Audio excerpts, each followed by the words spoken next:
우리 세인앤드류 교회 수요일 하베요 모임에 오신 여러분을 주님의 이름으로 환영합니다. 오늘 다룰 내용은 여러분이 아마 신앙생활 하는 가운데 잘 알고 계신 것 같으면서도 이렇게 분명한 의미를 이렇게 정리한다든지 또 나름대로 신학적인 그런 의미와 용어를 가지고 다루신 적이 많이는 없었으셨을 거예요. 그래서 오늘 다루는 내용들을 여러분이 잘 들으시고 또 익히시고 또 반복해서 여러분의 것으로 소화할 수 있기를 진심으로 바랍니다. 오늘은 먼저 사도신경을 우리가 지금까지 했던 부분을 한번 고백하면서 공부했던 내용이 기억이 나실지 모르겠지만 그 내용들을 한번 생각하면서 신앙 고백을 오늘 할 부분까지 같이 해보도록 하겠습니다. 보이시죠? 네. 사도신경 신앙 고백을 지금 여러분도 같이 저하고 해주시기 바랍니다. 시작. 전능하신 성부 하나님, 천지의 창조주를 나는 믿사오며 그의 독생자 우리 주 예수 그리스도를 또한 믿사오니 그분은 성령으로 잉태되사 동정녀 마리아에게서 나셨으며 본디오 빌라도 아래에서 고난을 받으사 십자가에 못 박히시고 죽으시고 장사되셨고 음부에 내려가셨으며.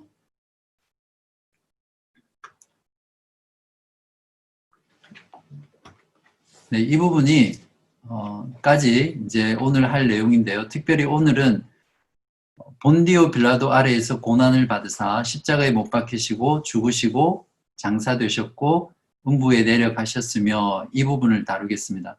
저희들이 지난주에는 두 가지 토픽을 했어요. 그리스도의 칭호에 대해서 마지막으로 독생자, 하나님의 독생자라는 부분, 그리고 주라는 부분을 했었고요.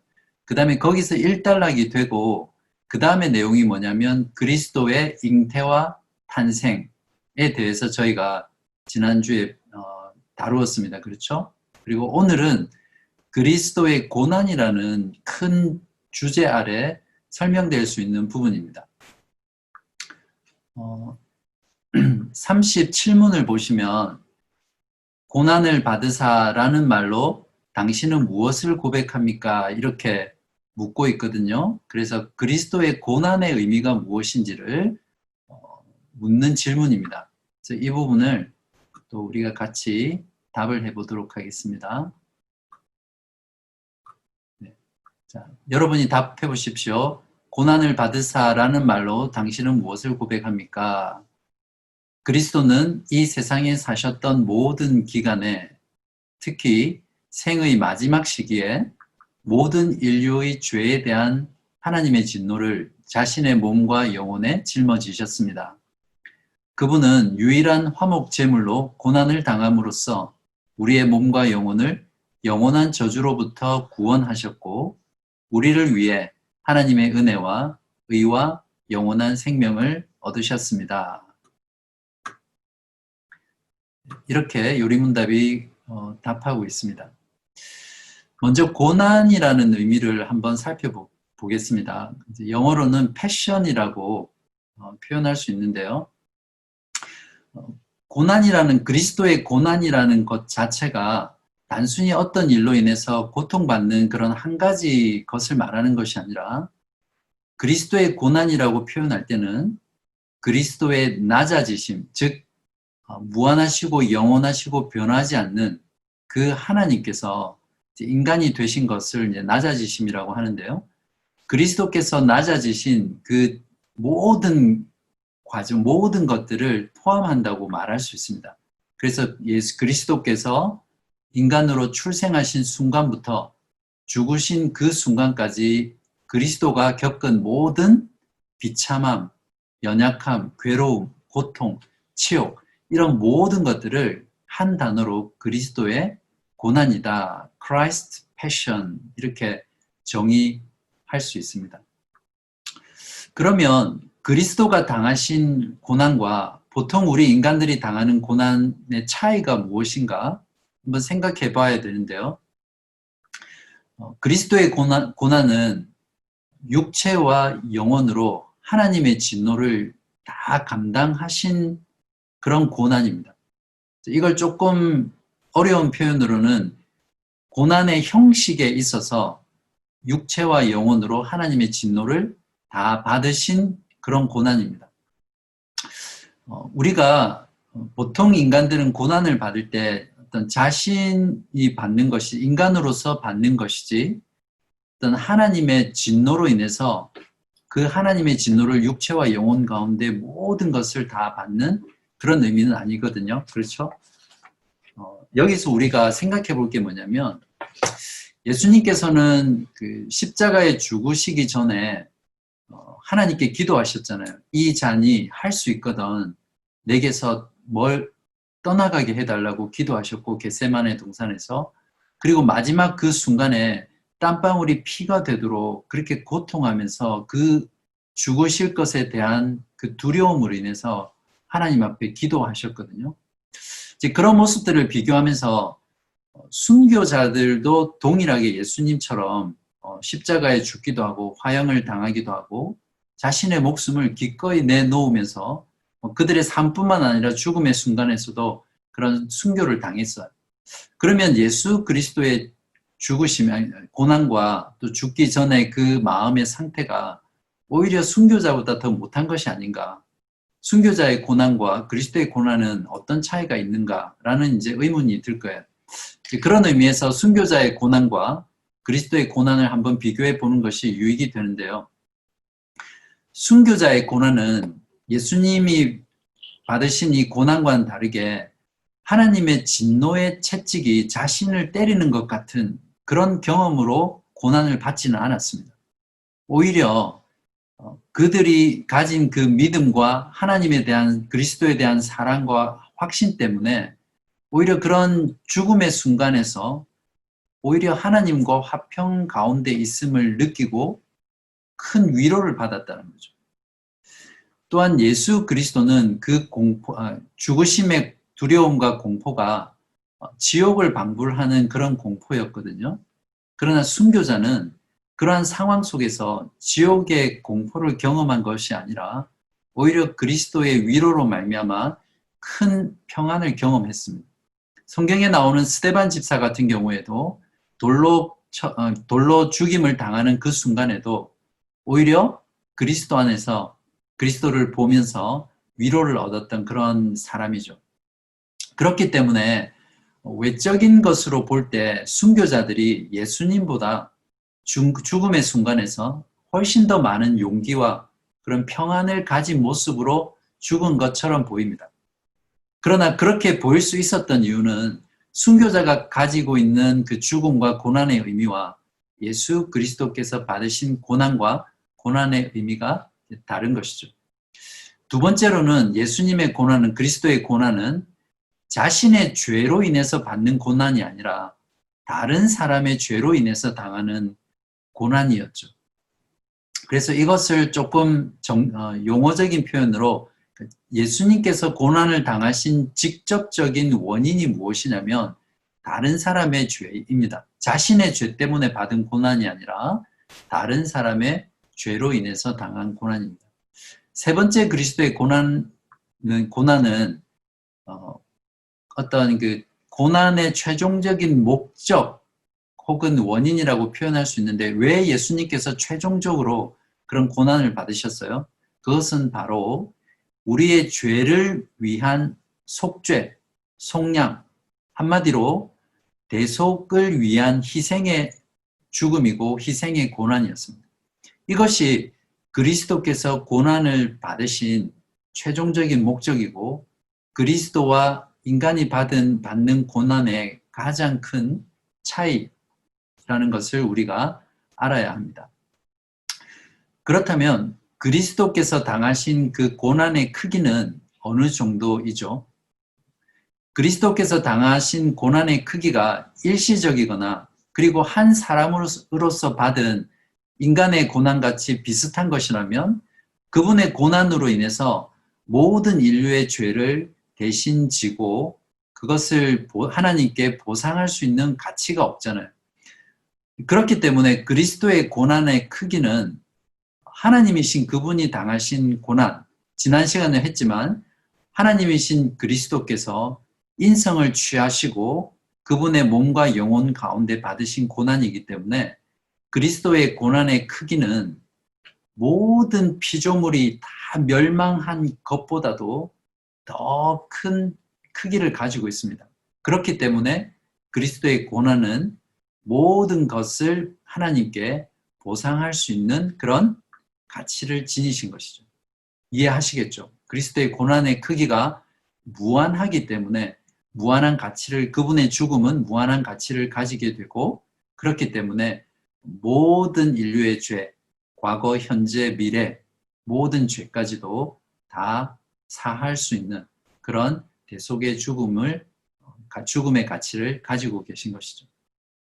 자, 이제 그러면 신앙 고백은, 사도신경은 본디오 빌라도 아래에서 고난을 받았다라는 표현이 나오는데요. 이 부분이 왜 신앙 고백에 있어서 중요한 역할을 하는지 한번 보겠습니다. 38문이 그것을 묻고 답하고 있습니다. 같이 한번 묻고 답해 보겠습니다. 38문, 그분은 왜 재판장 본디오 빌라도 아래에서 고난을 받으셨습니까? 답, 그리스도는 죄가 없지만 세상의 재판장에게 정죄를 받으셨으며 이로써 우리에게 임할 하나님의 준엄한 심판에서 우리를 구원하셨습니다. 한번 여러분, 제가 말씀드리기 전에 한번 생각해 보십시오. 왜 사도신경에는 그 중요한 본질적인 필수적인 신앙 고백 안에 빌라도 아래에서 고난을 받으셨다라는 조항이 들어갔을까요? 어떤 의미를 가지고 있습니까?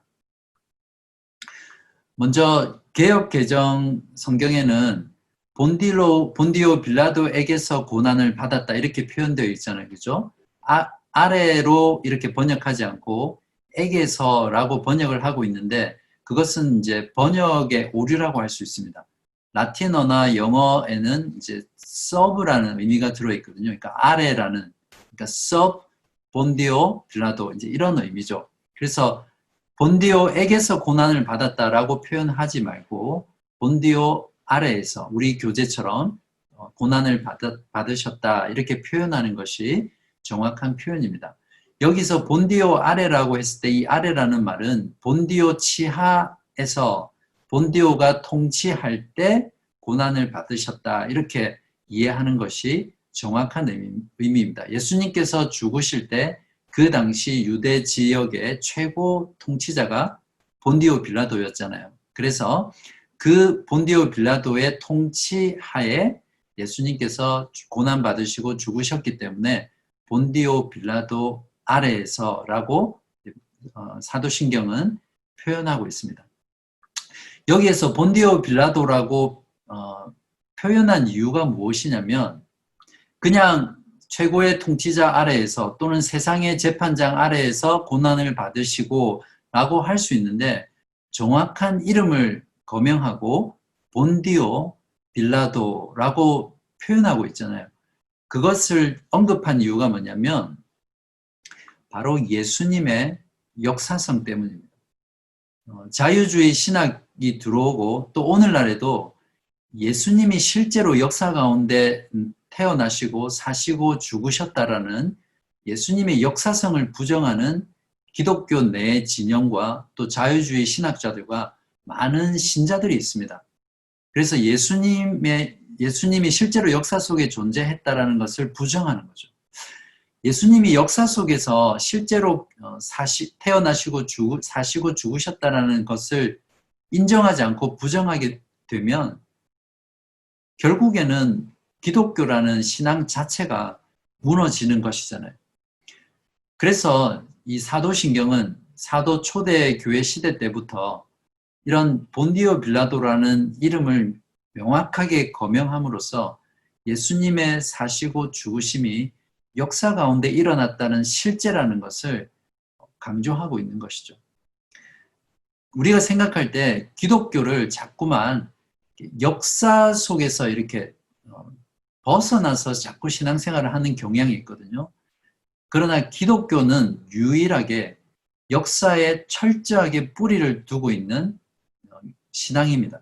그렇기 때문에 기독교에서 이 역사성을 제외해버리면 기독교의 참된 의미, 그러니까 어떤 철학적이고 사상적이고 종교적인 의미만 남기 때문에 이것이 참된 진리라고 할 수 없게 되겠죠. 우리의 신앙 가운데 강조해야 될 부분, 또 회복해야 될 부분이 무엇이냐면 기독교의 역사성이라는 겁니다. 특히 우리가 복음이란 무엇인가라고 말할 때 복음의 객관적이고 역사적인 사실을 우리가 강조하는 것이 오늘날 기독교 안에 굉장히 중요합니다. 자꾸만 복음을 어떤 예수님께서 우리를 위해서 죽으시고 부활하신 그 어떤 좀 더 상이한 그런 개념과 의미를 많이 강조하는데, 예수님 복음이라는 것은 하나님께서 우리를 위해서 역사 가운데, 인간의 역사 가운데 예수 그리스도를 통해서 하신 일이 복음이거든요. 객관적인 역사적 사실이잖아요. 그 역사적 객관적 복음이 성령 하나님을 통해서 우리에게 적용되는 것이 이제 복음의 결과고, 또 복음으로 인해서 변화된 어떤 현상들이죠. 그래서 우리는 오늘날 기독교가 너무나 많이 복음의 결과적인 측면, 예수님을 믿고 복음을 믿고 나서 내 삶이 이렇게 변했다, 이런 변화가 있었다 라는 그런 것들, 또 복음을 통해서 체험한 어떤 것을 많이 강조하고 있는데, 우리가 정말 놓치지 말아야 할 부분은 바로 이 복음의 역사성, 예수님의 역사성이라는 것이죠. 그것 때문에 본디오 빌라도라고 언급한 이유가 중요한 것이 바로 이것 때문입니다. 세 번째로, 세상의 재판장 아래에서 예수님께서 고난받으시고 정죄당하신 이유가 무엇입니까? 라고 우리가 물었을 때 대답할 수 있는 것은 세 가지 정도로 말할 수 있는데요. 먼저는 그리스도께서 우리 죄로 인해서 하나님의 정죄를 받으시고 그가 보상하셨음을 우리로 하여금 알게 하시는 거죠. 이런 어떤 그 세상의 재판장 아래에서 판결받으시고 정죄받으시는 절차가 없다면 우리가 하나님의 법정에서 어떻게 정죄를 받고 또 그러한 것으로 인해서 우리가 용서받고 구원을 받았는지를 알기가 어렵잖아요. 그래서 하나님께서는 그리스도를 세상의 재판장 법정에 세우시고 또 세상의 재판장 아래에서 정죄를 당하게 하심으로 인해서 우리의 죄가 어떻게 그리스도를 통해서 하나님께 보상되었는지를 알고 또 그것을 통해서 우리가 하나님의 정죄에서 구원받았다는 것을 깨닫게 하시기 위한 것입니다. 두 번째는, 여러분도 복음서를 보시면 깨달으셨을 거지만 예수님께서 죄가 없다는 것을 누구의 입을 통해서 선언하시냐면 본디오 빌라도가 계속해서 자신은 예수에게서 죄를 찾을 수 없다, 유대인들에게 계속 말하잖아요. 그래서 세상의 재판관으로부터 예수님께서 죄가 없음에도 불구하고 십자가형을 당한다는 것, 정죄당하신다는 것을 이제 드러내시는 거죠. 본디오 빌라도에게 예수님께서는 무죄하다는 것을 여러 번 입증을 하신 후에 결국 본디오 빌라도는 자신의 정치적인 목적 때문에 유대인들의 비위를 맞추기 위해서 십자가형에 처하거든요. 그러니까 무죄를 먼저 입증한 후에 다시 정죄를 받으심으로 인해서 예수님께서는 자신의 죄가 아니라 우리의 죄 때문에 정죄 받으시고 죽으셨다라는 것을 드러내 줍니다. 그리고 마지막으로 세 번째는 이제 예수님께서 세상의 재판장에게 정죄를 받으시고 고난당하시고 죽으실 것을 구약 성경에서 예언하셨죠. 그래서 예언의 성취를 드러내고 오히려 그러한 예수님께서 세상의 법정에 서시고 세상의 재판관으로부터 정죄를 받으심으로 인해서 도리어 그들을 정죄한 이방인과 유대인들이 악한 죄인들임을 거꾸로 드러내시는 목적을 가지고 있습니다. 이것이 예수님께서 세상의 재판장에게 고난받으시고 정죄당하신 이유입니다. 자, 그렇다면 이제 우리가 물어야 될 질문이 무엇이냐면, 왜 예수님께서는 많은 사형 제도가 있었음에도 불구하고 십자가형으로 사형을 받으셨냐라는 것이죠. 이것을 39문에서 묻고 답을 하고 있습니다. 같이 한번 또 묻고 답해 보겠습니다. 39문, 그리스도께서 십자가에 못 박히심은 달리 돌아가신 것보다 특별한 의미가 있습니까? 답, 그렇습니다. 십자가에 달린 자는 하나님께 저주를 받은 자이므로 그가 십자가에 달리심은 내게 임한 저주를 대신 받은 것이라고 나는 확신하게 됩니다.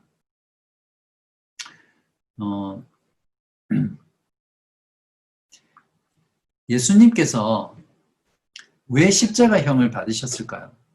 한번 여러분 평소에 그런 생각 해보셨어요? 하나님께서 예수님을 죽이실 때 많은 사형 방법이 있잖아요. 예를 들면 화형, 불에 태워서 처형하는 방법, 또 교수형, 또는 능지처참형. 여러분 능지처참형 아시죠?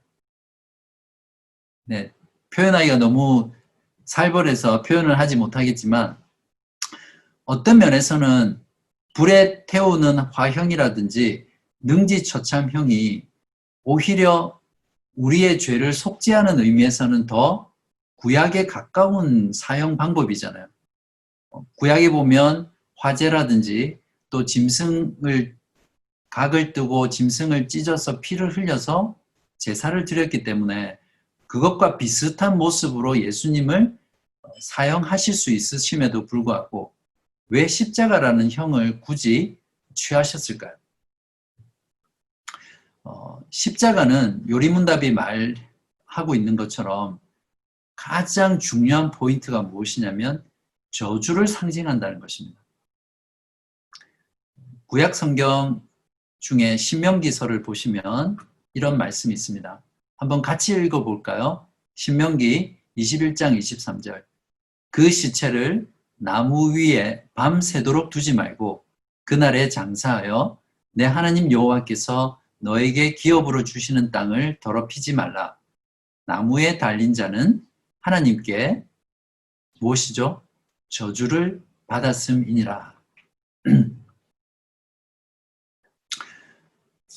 구약시대에는 사람이 큰 죄를 지으면 사형에 처하고 그 시체를 나무에 매달아 두었습니다. 그것의 의미가 무엇이냐면 육체는 인간이 형벌을 내리지만 그렇게 나무에 시체를 매달아 둠으로써 그 죄 지은 영혼은 하나님께 맡긴다라는 그런 의미를 가지고 있거든요. 그래서 십자가, 즉 나무에 매달아서 시체를 둔다는 것은 하나님의 저주를 의미했습니다. 그렇기 때문에 예수님께서, 그리스도께서는 다른 많은 사형을 취하지 아니하시고 십자가형을 취하셨습니다. 다음으로 십자가를 통해서 본 그리스도의 죽음의 의미가 무엇인지 우리가 한 번 더 깊이 살펴보아야 하는데요. 그리스도의 죽음은 친히 하나님의 저주를 받은 것입니다.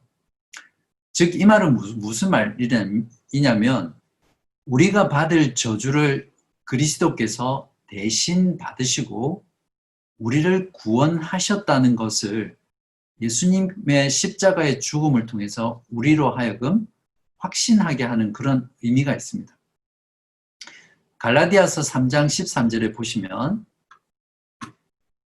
사도 바울은 이렇게 말합니다. 예수님께서 십자가에 죽으신 의미를 그리스도께서 우리를 위하여 저주를 받은 바 되사 율법의 저주에서 우리를 속량하셨으니 기록된 바 나무에 달린 자마다 저주 아래에 있는 자라 하였습니다. 사도 바울이 예수님께서 십자가에서 달리신 의미를 정확하게 말을 해주고 있습니다. 그렇죠?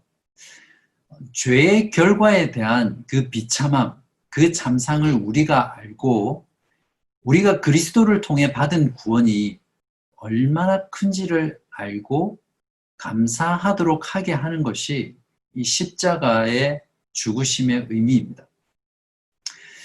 예수를 믿지 않는 사람은 엄밀한 의미에서 예수를 믿지 않는 사람은 율법 아래에 있게 되잖아요. 그렇죠? 예수를 믿는 사람은 더 이상 우리가 율법 아래에 있지 않고 새로운 법 아래에 있게 되잖아요. 그죠? 성령의 법. 그런데 예수를 믿지 않는 사람은 율법 아래에 있게 되기 때문에 여전히, 그러므로 예수를 믿지 않는 사람들은 믿지 않기 때문에 심판을 받는 것이 아니라 율법을 지키지 않아서 율법의 저주 때문에 심판을 받는 것이라고 우리가 말을 할 수 있습니다. 그래서 한국에서 전도할 때 사람들이 이렇게 등이나 배에다가 왜 불신지옥, 그리고 뭐라고 그러나요? 예수천당 불신지옥, 그렇게 붙어 있나요? 어쨌든 불신지옥 때문에 심판을 받는 것이 아니라 악행지옥이라고 그렇게 표현할 수 있겠죠. 믿지 않기 때문에 심판을 받는 것이 아니라 율법을 지키지 않아 저주를 받아 심판을 받는 것이기 때문에 그렇습니다. 세 번째로, 그러면 십자가에 못 박히시고 라고 우리가 고백할 때 사도신경으로 그 의미가 요약해 보면 무엇이라고 할 수 있겠습니까? 그리스도께서 나를 위해 저주를 받으셨고 그로 인해서 그가 나를 구원하셨음을 저는 믿습니다. 이런 의미가, 우리가 십자가에 못 박히시고 라고 고백할 때마다 우리가 그것을 고백하는 것입니다. 자, 여기까지가 이제 15주일의 내용입니다. 그래서 16주일은 40에서 44문인데요. 먼저 40문을 질문하고 답을 해보겠습니다. 자, 40문. 그리스도는 왜 죽으시기까지 낮아져야 했습니까? 답. 하나님의 공의와 진리 때문에 우리의 죄값은 하나님의 아들의 죽음 이외에는 달리 치를 길이 없습니다. 여기서 낮아지심이라는 표현이 나오거든요. 한문으로는 비하라고 부릅니다. 신학생들이 신학교에서 이제 배울 때 그리스도의 낮아지심을 이제 어떻게 배우냐면 그리스도에 비하다, 그러니까 비참하게 낮아지셨다, 이제 그런 의미거든요. 사실은 지난주에 했던 그리스도의 출생과 이 땅 가운데 사심 자체도 비하이죠. 그리스도의 낮아지심이죠. 영광스러운 하나님께서, 하나님이신 성자 하나님이 인간의 몸을 입고 인간이 되셨다는 것 그 자체가 가장 온 우주 가운데 가장 낮아지신 낮아짐이라고 우리가 볼 수 있습니다. 그러나 오늘 요리문답은 이 낮아지심에 대해서 예수님의 죽으심과 그리고 장사되심, 그리고 교리문답에는 음부로 내려가셨다, 그렇게 표현하고 있거든요.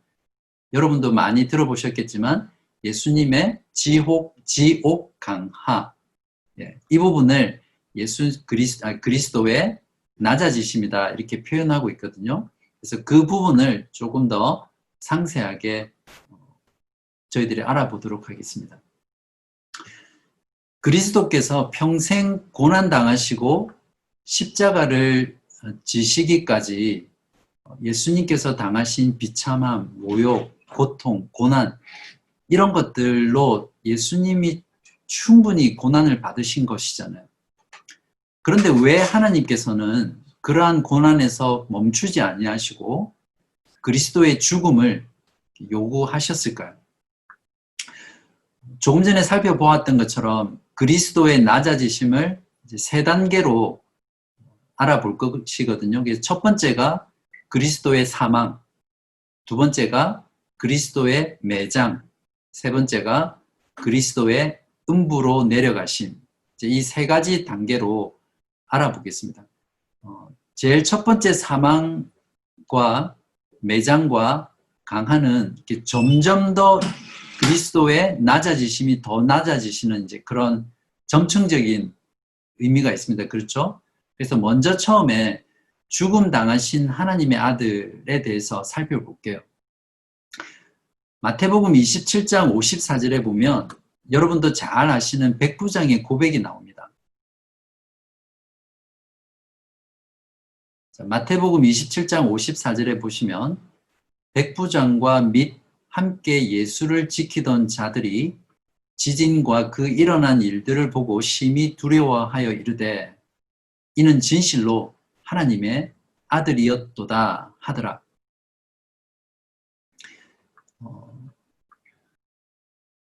이 구절은 예수님께서 마지막 숨을 거두시고 영혼이 떠나신 뒤에 온 세상이 깜깜해지고 지진이 일어나잖아요.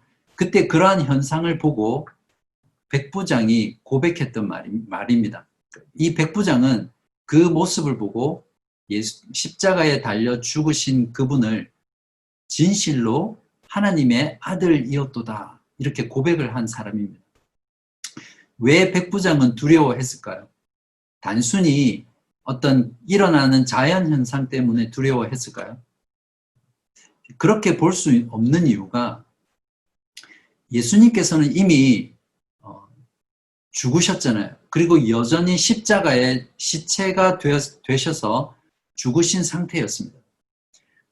만약에 단순히 그가 예수님을 하나의 사형수로 봤다면 이렇게 두려워하지 않았겠죠. 그가 두려워한 진짜 이유는 그들이 십자가에 죽인 그 예수가 진실로 하나님의 아들이었다는 것을 믿고 깨달았기 때문입니다. 예수님의 제자 중에 의심이 많았던 도마가 있잖아요. 그 도마는 부활하신 주님을 보고 나의 하나님, my Lord 이렇게 고백을 했습니다. 그런 면에서 도마는 이미 죽으시고 부활하시는 주님을 보고 나의 하나님이라고 고백했지만 이 백부장은 부활하신 주님을 보고 고백한 것이 아니라 시체로 달려 그냥 십자가에서 처참하게 죽어있는 그 모습을 보고 그 예수님에 대해서 그 그리스도에 대해서 진실로 이는 하나님의 아들이다라고 고백한 것입니다. 그러니까 하나님의 아들이 죽을 수 있다는 것을 처음으로 믿은 사람이 바로 이 백부장입니다. 대단한 믿음이죠. 왜 하나님의 아들이 죽으셔야 했습니까? 요리문답은 잘 말해주고 있는데요. 우리의 죄값을 치를 수 있는 방법은 하나님의 아들의 죽음밖에 없기 때문입니다. 이 부분은 저희들이 예수 그리스도의 중보자의 조건에서 예수 그리스도가 어떻게 우리의 참된 중보자이며 유일한 구원자가 될 수 있는가라는 부분에서 저희가 좀 상세히 다루었습니다. 그래서 혹시 기억이 안 나시는 분은 그 강의 내용을 참조하시고요. 아무튼 우리의 죄값을 치루어서 하나님의 의를 완전히 만족시킬 수 있는 방법은 하나님의 아들의 죽음밖에 없기 때문입니다. 이것을 요리문답은 하나님의 공의와 진리가 그것을 요구하기 때문이라고 표현하고 있거든요. 여기서 하나님의 공의라는 것은 하나님의 본성과 성품을 말하는 것이고 하나님의 진리라는 것은 하나님이 정하신 뜻, 그것이 하나님의 아들의 죽음을 요구하기 때문입니다. 그래서 하나님의 아들이 죽지 않고서는 우리의 죄값을 대신 치루어서 하나님의 의를 완벽하게 만족시킬 수 없기 때문이죠. 이것은 하나님의 아들의 죽음을 요구할 정도로 우리의 죄가 얼마나 무거운지를 이것보다 더 잘 설명해 주는 것은 없습니다. 우리가 짓는 모든 죄는 무한하시며 영원하시며 불변하시고 거룩하신 하나님의 엄위에 가한 손상이라고 그렇게 말했잖아요. 그렇기 때문에 우리의 죄값도 무한한 죄값이어야 하고 무한한 죄값을 치루어야 하고 영원한 형벌을 받아야 하는 것이죠. 로마서 6장 23절에서 분명히 죄의 싹은 사망이다 그렇게 표현을 했고요. 창세기 2장 17절에서도 너가 먹는 날에는 반드시 죽으리라. 그렇기 때문에 우리의 죄값은 영원한 형벌, 무한한 형벌인 영원한 멸망이어야 하거든요. 그렇기 때문에 하나님의 아들이 아니고서는 이러한 우리의 죄값을 완벽하게 치를 수 있는 분이 없습니다. 그렇기 때문에 하나님께서는 우리의 죄값을 치르기 위해서 하나님의 아들을 반드시 죽이셔야 했던 것이죠. 자, 그러면 그 다음 41문이 무엇을 묻냐면요. 그러면 왜 그리스도는 장사되셨습니까? 사도신경은 우리의 신앙 고백 가운데 이 예수님이 그리스도께서 장사되셨다라는 부분을 넣고 있거든요. 사실 이 부분은 빼도 돼요. 예수님이 죽으셨다는 것으로 충분히 예수님의 죽으심과 부활의 고백을 할 수 있는데 사도신경은 그 사이에 그리스도의 장사됨, 즉 매장되심을 넣고 있거든요. 그것이 왜 중요한지 한번 깊이 생각해 보겠습니다. 자, 그리스도는 왜 장사되셨습니까? 답해 보십시오. 그리스도의 장사되심은 그가 진정으로 죽으셨음을 확증합니다. 자, 두 번째 그리스도의 낮아지심은 매장인데요. 지금은 매장을 당하신 하나님의 아들이 어떤 의미인지를 알아볼게요. 하나님께서는 십자가에서 예수님께서 죽으시자마자 영원히 떠나가시자마자 예수님께서 다 이루었다 이렇게 말씀하셨잖아요. 그러면서 이제 숨을 거두셨어요.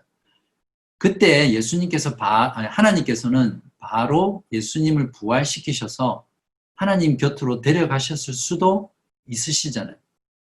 그런데 왜 하나님께서는 예수님을 그렇게 하지 않으시고 매장을 시키셨을까요? 그 이유는 요리문답이 잘 설명해 주는 대로 그리스도께서 진정으로 죽으셨다는 사실이 분명하게 드러나도록 하기 위해서입니다. 예수님은 분명히 돌아가시기 전에 로마 군병에 의해서 창에 찔리시고 물과 피를 다 쏟아내셨고 그렇게 하셨습니다. 그럼에도 불구하고 십자가에서 내려서 이제 매장하는 장사 지내는 절차에 따라서 기름을 바르고 세마포에 싸고 무덤에 매장을 당하셨죠. 장사 당하셨죠. 그렇게 하신 이유가 무엇이냐면 그리스도의 낮아지심과 치욕이 마지막 부분에까지 도달하고 있다는 것을 보여줍니다. 우리들에게. 또한 동시에 부활의 의미가 무엇인지를 우리에게 극명하게 보여주는 것이죠. 우리의 부활은 예수님의 부활처럼 우리의 부활도 시체가 완전히 죽어서 다시 생명을 얻고 살아나는 것이 부활의 참된 의미라는 것을 우리에게 시각적으로 보여주는 것이죠. 예수님께서 그렇게 시체였다가 다시 생명을 얻고 살아나신 것처럼 우리도 시체로 장사되었다가 다시 주님처럼 부활할 것이라는 것을 소망 가운데 확실하게 가지고 알 수 있도록 해주기 위한 하나님의 뜻이죠.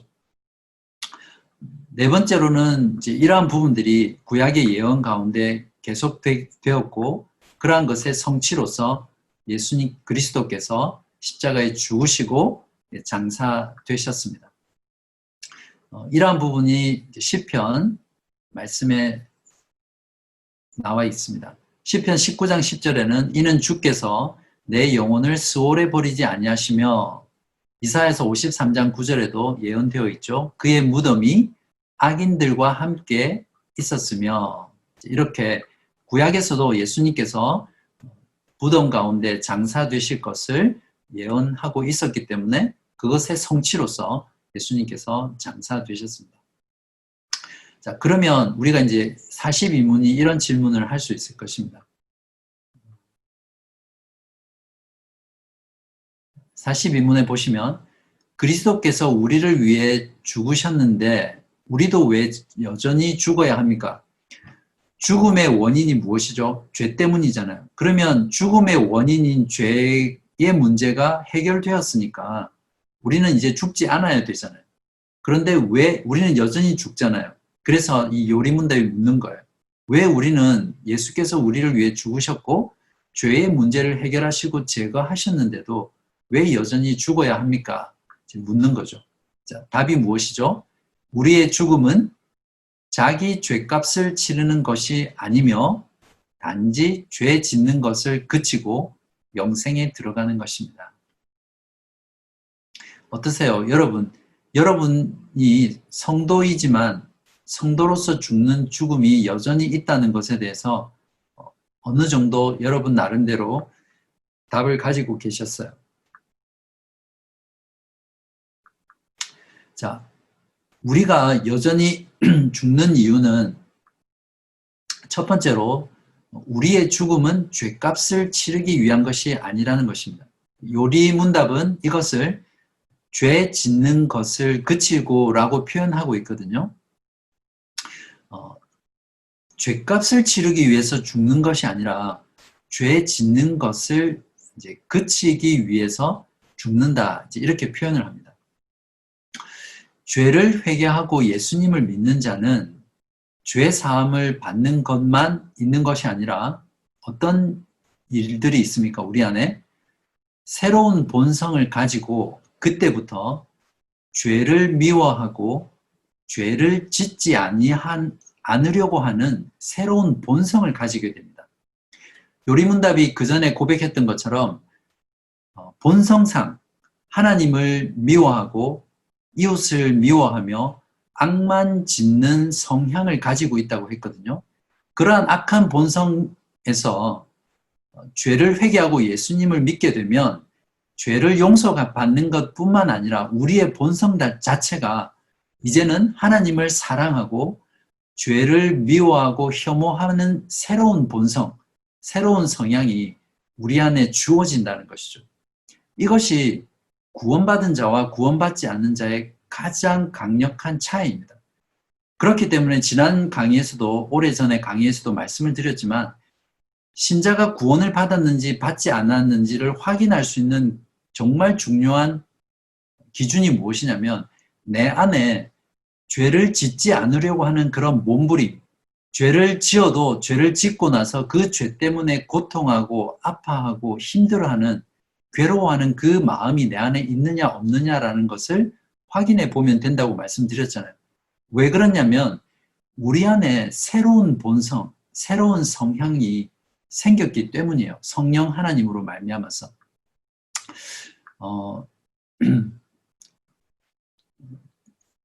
아마 여러분들도 동일한 고백을 하지 않을까 이제 이런 생각을 하는데요.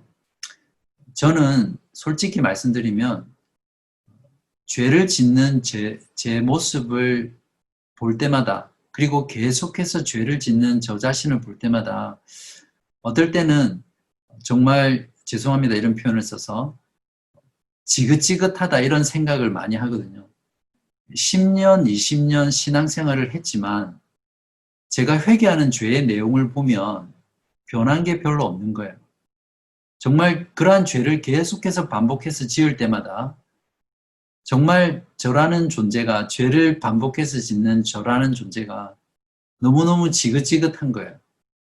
여전히 죄 안에 다른 사람을 미워하고 있고 또 그것으로 인해서 괴로워하다가 또 회개하고 또 제 안에 여전히 음란한 마음을 품고 정욕을 품고 또 분노하고 쉽게 화를 내고 때로는 내 자신을 포장하고 감추기 위해서 거짓을 말하고 진실을 숨기고 또 내 모습을 있는 그대로 드러내지 못하는 그런 모습들, 때로는 하나님을 많이 사랑하지 못하고 세상의 즐거운 것들, 세상이 추구하는 것들을 사랑하기도 되고 열심히 하나님께 헌신하지 못하고 순간순간 생각 없이 하는 말들, 말의 잘못들, 실수들, 또 말로 다른 사람을 상처 주는 이런 것들 10년 전에 제가 회개했던 기도의 내용이나 지금이나 그 내용이 별로 바뀌지 않는 것 같아요.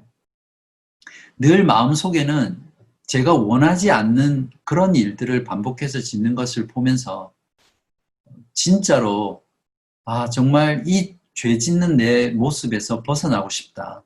정말 지긋지긋하다 이런 생각을 할 때가 많거든요. 여러분은 어떠세요? 여러분은 혹시 죄 가운데 살아가는 여러분들의 그런 모습 속에서 실망하고 절망하고 정말 벗어나고 싶다 이런 생각들 하신 적은 없으세요? 사도 바울이 이런 고백을 동일하게 했습니다. 제가 이 사도 바울의 고백을 들으면서 참 많이 위로를 받고 있는데요. 사도 바울이 한 이 고백은 사도 바울이 갓 신앙을 가진 초기가 아닙니다. 로마에서 로마에 있는 성도들에게 편지를 쓰면서 그의 사역의 뒷부분에 이런 말들을 고백을 했거든요. 물론 더 나중에는 자신을 죄인 중에 괴수라고 고백을 했죠. 로마서 7장 21절에서 24절에는 이렇게 표현합니다. 내 속 사람으로는 하나님의 법을 즐거워하되, 여러분도 하나님의 법을 즐거워하잖아요. 하나님의 계명을 즐거워하고 그것을 지키려고 하잖아요. 그렇죠? 23절에 내 지체 속에서 한 다른 법이 내 마음의 법과 싸워 내 지체 속에 있는 죄의 법으로 나를 사로잡는 것을 보는도다. 오호라, 나는 공고한 사람이로다. 이 사망의 몸에서 누가 나를 건져내랴. 대사도인 사도 바울이 이렇게 고백하고 있습니다. 우리가 계속해서 죄를 짓는 이유는 우리 속에서 죄가 완전히 제거된 것이 아니라 그저 죄가 그리스도의 중보의 사역을 통해서 그분의 속죄의 사역을 통해서 사해진 것이죠. 죄에 대한 책임은 제거되었지만 죄 그 자체는 완전히 제거되지 않고 우리 속에 남아있어서 그것이 점점 우리 속에서 제거되는 과정에 있는 것입니다. 우리가 죽을 때까지 또는 그리스도께서 오실 때까지 이러한 싸움은 우리 속에서 계속되고 있고 우리 안에 있는 그 죄가 매일매일 비록 반복적으로 짓는 죄이지만 우리 안에서 그 죄가 제거되어 가고 있는 과정이죠. 저는 이런 과정이 바로 구원을 이루어가는 과정이고 구원의 현재성이며 우리가 구원받은 자로서 성화의 삶을 살아가는 모든 신자들의 싸움이라고 저는 확신합니다. 그렇기 때문에 우리가 죽음의 순간 혹은 예수 그리스도께서 다시 오셔서 우리가 영원한 삶 가운데 들어가기까지 우리들이 이 땅 가운데서 완전한 자유하는 그 순간을 얻기 위해서 매일매일 회개하고 하나님께 기도로 나아가야 될 우리의 삶의 모습이라고 생각합니다.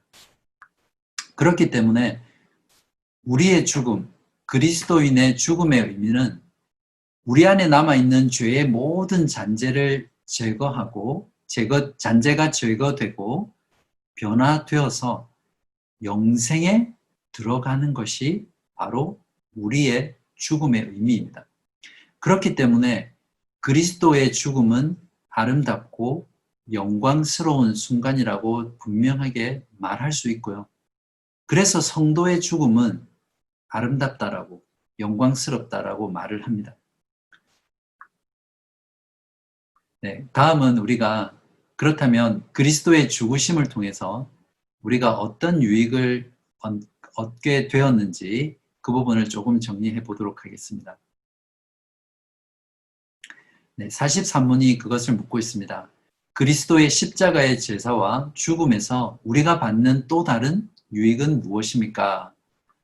답, 그리스도의 죽으심의 공효로 우리의 옛사람이 그와 함께 십자가에 달리고 죽고 장사되며 그럼으로써 육신의 악한 소욕이 더 이상 우리를 지배하지 못하게 되고 오히려 우리 자신을 그분께 감사의 제물로 드리게 됩니다. 그리스도의 죽으심으로 인해서 우리가 얻을 수 있는 유익을 한마디로 정의하면 우리가 구원받은 모든 과정 전체를 포함한다라고 이해하면 되시거든요. 그래서 첫 번째로 칭의, 즉 이제 의롭게 된다라는 부분인데 우리가 죄를 용서받았다라는 것은 우리가 의롭다함을 받았다라는 의미잖아요, 그죠?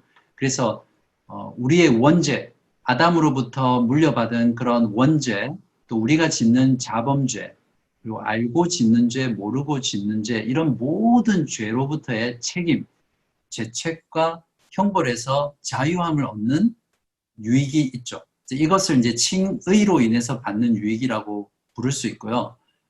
두 번째는 이제 중생이라고 보는데요.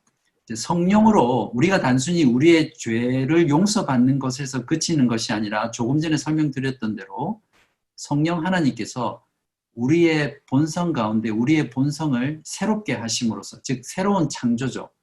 그렇게 함으로써 우리 안에 새로운 존재로 만드십니다. 그것을 이제 중생이라고 표현하고 이제 거듭남이라고 표현하는데요. 중생의 사역을 통해서 하나님이 우리 안에 거하시게 됩니다.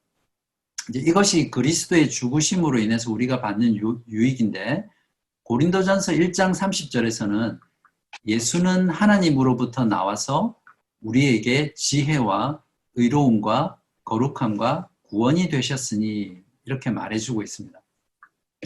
또한 그리스도의 죽음으로 인해서 받는 유익은 이제 중생을 통해서 옛 사람이 그리스도와 함께 십자가에 달리고 죽고 장사되었기 때문에 우리의 육신의 그런 악한 소욕이 더 이상 우리를 지배하지 못하고 어떻게 되죠?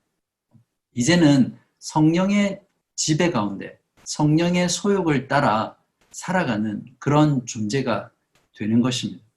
그래서 그 다음부터 새로운 본성을 가진 우리들은, 중생한 우리들은 단순히 죄를 용서받는 데서 그치지 않고 우리 안에 그리스도께서 우리의 죄로 인해서 죽으셨기 때문에 이제는 더 이상 죄 가운데, 죄의 지배 가운데 살려고 하지 않고요. 거룩하고 경건한 삶을 살려고 하고, 그러한 삶을 통해서 주님께 내 자신을 바치려고 하는 그런 거룩한 삶의 열망이 생깁니다.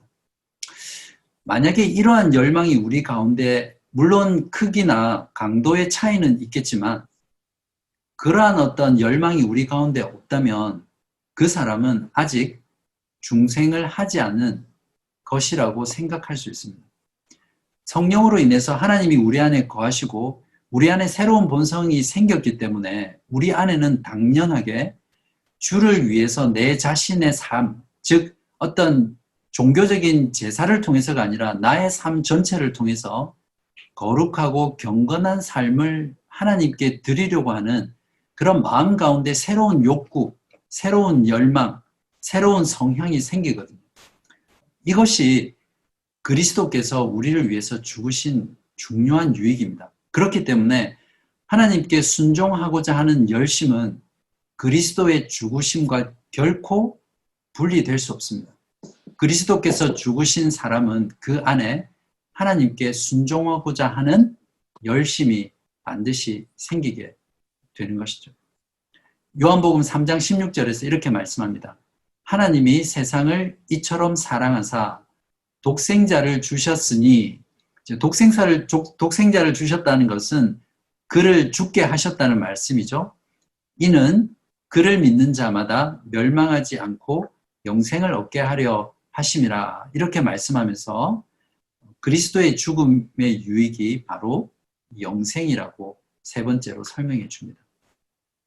자, 이제 그러면 마지막으로 음부에 내려가셨으며 라는 신앙 고백이 있거든요. 그 부분의 의미를 알아보고 오늘 강의를 마치도록 할게요. 지옥 강하라는 말씀 들어보셨어요? 그리스도께서 음부에 내려가셨다라는 것을 이제 그리스도의 낮아지심 세 번째에 해당하는 부분인데요. 음부에 내려가신 하나님의 아들이 어떤 의미인지 잠깐 살펴보겠습니다. 여기서 말하는 음부, 또 다른 어떤 곳에서는 지옥이라고 그렇게 번역하고 있는데, 음부에 대한 세 가지 의미가 성경에 나옵니다. 첫 번째는 이제 무덤이라는 것을 가리킬 때 음부라고 표현하고요.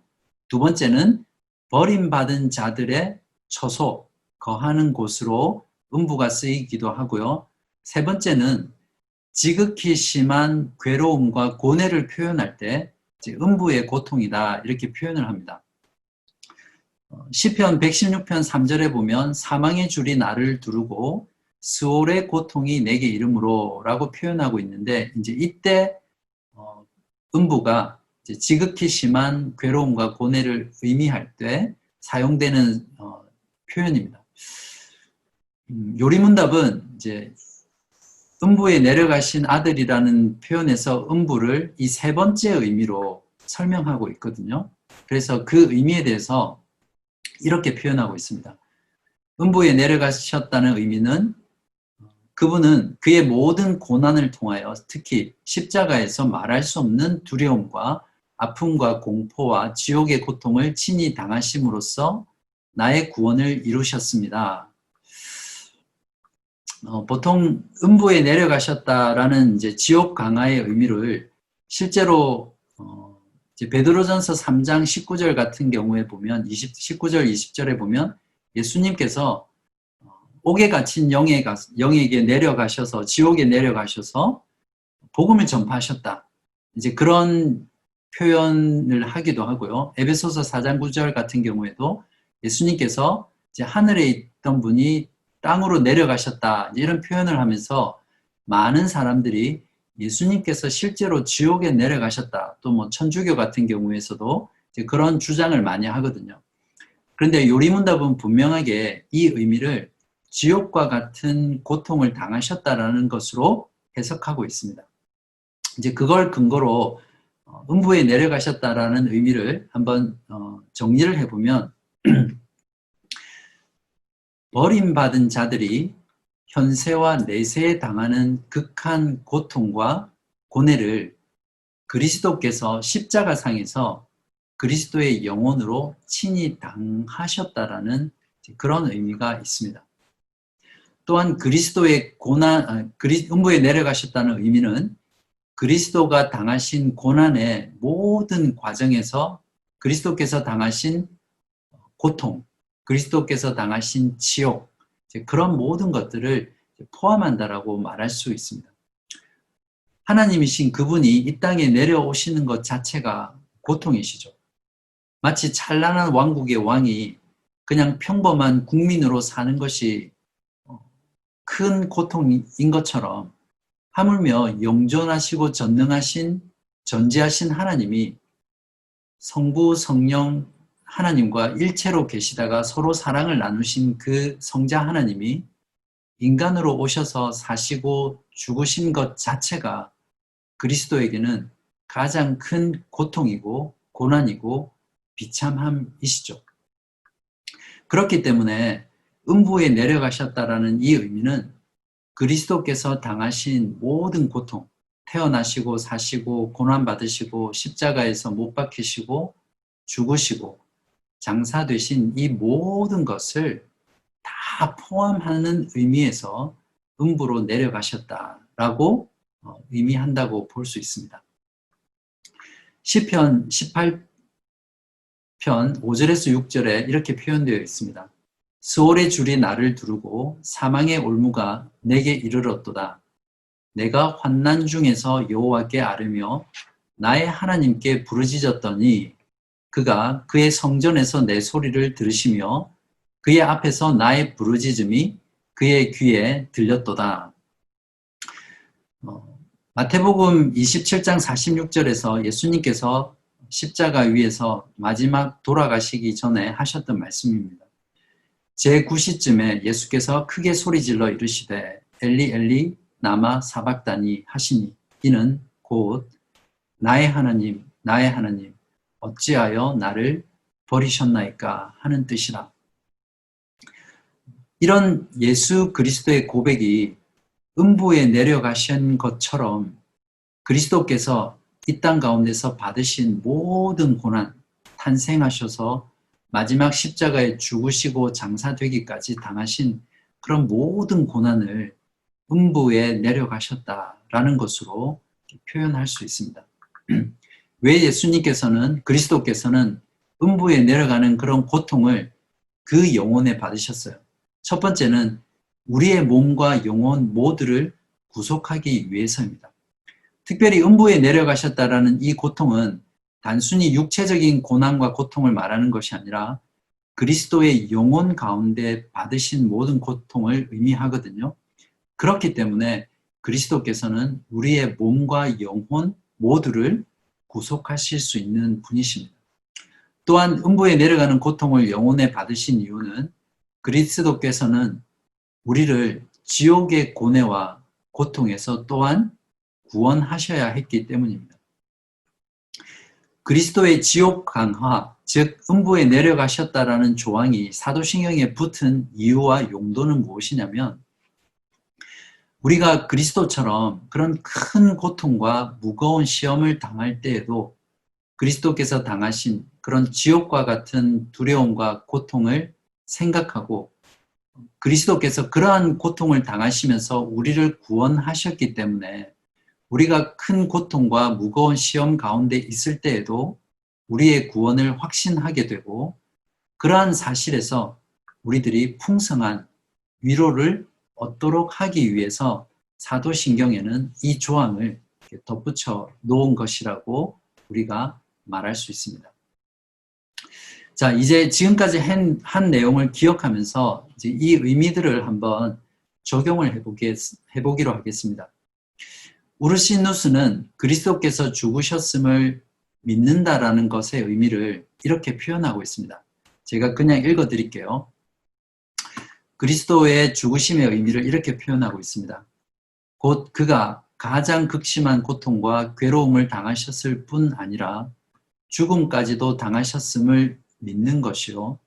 또한 죽으심으로 말미암아 그가 나를 위하여 죄 사함과 하나님과의 화목을 벌어 놓으셨음을 믿는 것이요.